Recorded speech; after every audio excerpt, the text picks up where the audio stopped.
Okay, I am here today near Munshowers Hill, Little Round Top, and the wheat field. And we're going to do a video on the 3rd Brigade of the 6th Corps in the 3rd Division under Brigadier General Frank Wheaton. And under him was Colonel David J. Nevin. Now, the brigade consisted of the 62nd New York, which you can see in the distance behind this taller monument. That taller monument, which is the 93rd Pennsylvania, the 98th Pennsylvania, the 102nd Pennsylvania, and the 139th Pennsylvania Volunteers, which you can see their monument here. And on July 2nd of 1863, around 2 p.m., the brigade arrived to the north slope of Little Round Top. They were over here in this direction between Little Round Top, which you can see in the distance, and Munshower Hill in the distance over here. Now, at the advance of Brigadier General Wolford's brigade, which we did a video on the advance of Wolford's brigade, which came up this road here and ended about right here. So you want to go back and watch that video. But on the advance of Wolford's brigade and other brigades, they were facing the 1st and 2nd brigades. They had the 5th Corps across Plum Run at the western base of Little Round Top.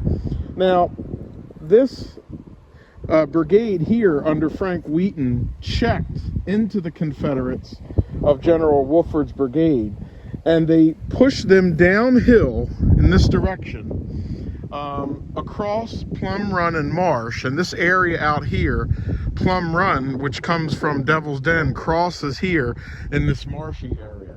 They pushed them 100 yards beyond the run and then up the slope there that you see in the distance.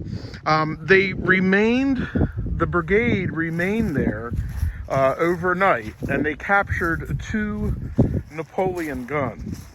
Now, one of the reasons that this is such an important action here on July 2nd of 1863 was General Wolford's brigade, as we had talked about in the Wolford's advance video, was really on a roll. They had Barksdale over here, and here comes Wolford, and they advanced beyond the Union lines and penetrated further than anybody right here at the base of Little Round Top, which you can see there in the distance. And again, in the distance over here, you have the 139th monument. Here you have the 93rd Pennsylvania monument. Now, I do want to point out another little secret about this monument. It's mounted on a base that says July 2nd, 1863, July 2nd and 3rd of 1863. And it must have been that they had trouble getting this on a base, because just to the left of this monument is a piece of what was to have been their base before. It's sitting here right next to the monument. Again, the 62nd New York, which their monument is right here. And I want to go ahead and look around the backside, because not many people who visit the Gettysburg battlefield get to see the backside of this monument. But it's quite fascinating with its artwork, and it's definitely something to be appreciated. Again, under Wheaton, these men checked the Confederate advance of Wolford's brigade, which came up the Wheatfield Road and ended right there at the 3rd Massachusetts Battery. You want to go back and watch that video. So here's the 62nd New York Infantry, which was also a Zouave regiment called Anderson's Zouaves. And when you walk around the back of it, it's a very fascinating piece of artwork here on the back. Not many people see this when looking at the monuments, but it's quite the engraving. And it says, on the site of this monument, the regiment under the command of Lieutenant Colonel T.B. Hamilton charged the enemy and recaptured the 2 guns.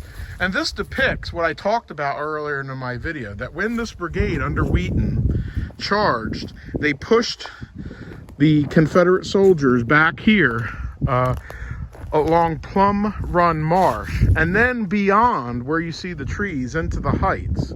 And they actually captured 2 Napoleon cannon. And that is depicted on the back of the 62nd New York Anderson's Zouaves Monument right here. This has been a video here on Wheaton's Brigade at Gettysburg.